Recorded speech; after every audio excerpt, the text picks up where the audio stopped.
Hello everyone, welcome to Sifa's universe. আজ আমি আপনাদের সাথে শেয়ার করতে চলেছি healthy and tasty eggless atta cake recipe. এই কেকটাতে আমি এখানে কোনো রকম রিফাইন্ড ময়দা বা সুগারের ব্যবহার করিনি। আটা এবং জ্যাগরি বা গুড় দিয়েই এই কেকটা আমি এখানে বানিয়েছি। প্রথমেই একটা বলে আমি নিয়েছি হাফ কাপ পরিমাণ টক দই। টক দইটা অবশ্যই ফ্রেশ হতে হবে। তারপর আমি নিয়েছি 3 টেবিল স্পুন পরিমাণ রিফাইন্ড অয়েল। এগুলোকে আমি ভালো করে ব্লেন্ড করে নেব। দইয়ের সাথে তেলটা ভালো করে ব্লেন্ড করে নিয়ে আমি এখানে নিয়ে নিচ্ছি 1 কাপ পরিমাণ জ্যাগরি বা গুড়। গুড়টা আপনারা নিজেরা একটু বুঝে কম বেশি দেবেন। বাট কেকটা যদি আমরা প্রপার মিষ্টি চাই তাহলে এখানে অবশ্যই 1 কাপ পরিমাণ জ্যাগরি বা গুড়টা দিতে হবে। এটাকে আমি একসাথে ভালো করে ব্লেন্ড করে নিচ্ছি।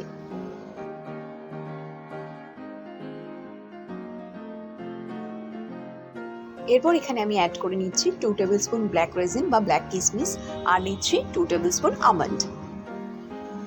একসাথে এগুলোকে আমি ভালো করে মিশিয়ে নিচ্ছি। নেক্সট একটা স্ট্রেনার নিয়ে আমি এখানে ড্রাই ইনগ্রিডিয়েন্টসগুলো সব কিছু স্ট্রেন করে নেব। নিয়ে নিচ্ছি 1 কাপ পরিমাণ আটা, 2 table spoon cocoa powder, 1 table spoon baking powder আর 1/4 টেবিল স্পুন বেকিং সোডা।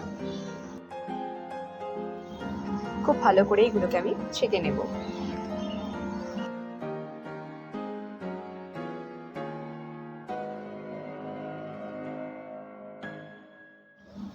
এরপর এই ইনগ্রিডিয়েন্টসগুলোকে আমি একটা স্প্যাচুলার সাহায্যে ভালো করে মিক্স করে নেব। দিয়ে দিচ্ছি হাফ কাপ পরিমাণ ফোটানো রুম টেম্পারেচারে রাখা দুধ। এই মিক্সচারটা অবশ্যই ওভার মিক্সিং করবেন না, হালকা হাতে একটু এইভাবে মিক্স করে নিলেই হবে।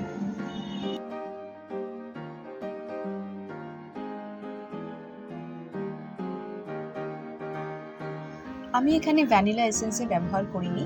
আপনারা অবশ্যই যদি মনে করেন 1 টেবিল স্পুন পরিমাণ ভ্যানিলা এসেন্স ঠিক এই স্টেপে ব্যবহার করতে পারেন।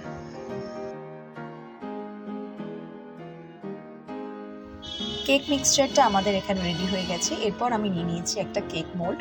তার মধ্যে নিয়ে নিচ্ছি 1 টেবিল স্পুন পরিমাণ রিফাইন্ড অয়েল। তেলটাকে আমি ভালো করে এইভাবে গ্রিস করে নেব।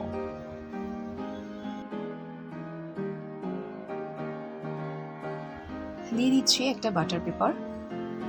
বাটার পেপারটা দেওয়া হয়ে গেলে ওপর থেকে আবার একটু তেল আমি গ্রিস করে নেব।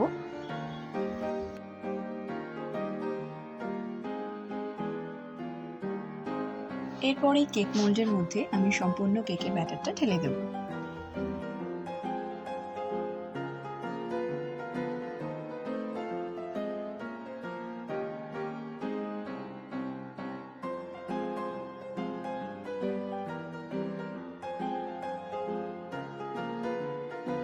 সম্পূর্ণ কেকের ব্যাটারটা দেওয়া হয়ে গেলে এইভাবে এটাকে একটু নাড়িয়ে নেব যাতে এই ব্যাটারে থাকা লেয়ারটা সম্পূর্ণভাবে বেরিয়ে যায়।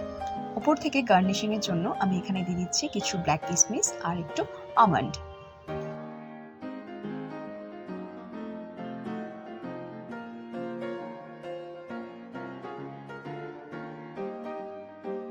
কেকের ব্যাটার আমার এখানে সম্পূর্ণভাবে রেডি হয়ে গেছে। কেকটা আমি এখানে একটা কড়াতে করছি। একটা কড়াকে আমি এখানে প্রি হিট করে নিয়েছি 10 মিনিটের জন্য হাই ফ্লেমে।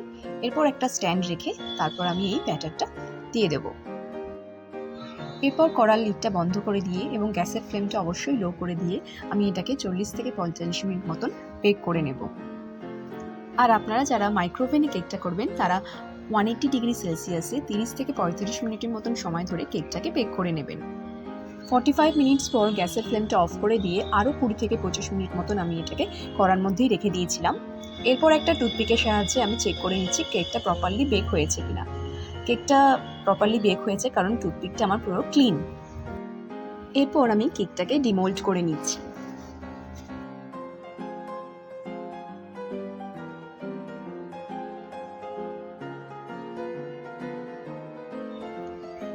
কেকটা আমার এখানে একদম প্রপার বেক হয়েছে।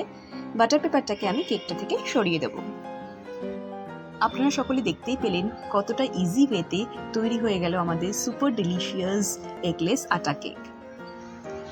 আপনারা সকলে বাড়িতে অবশ্যই এই কেকটা ট্রাই করবেন।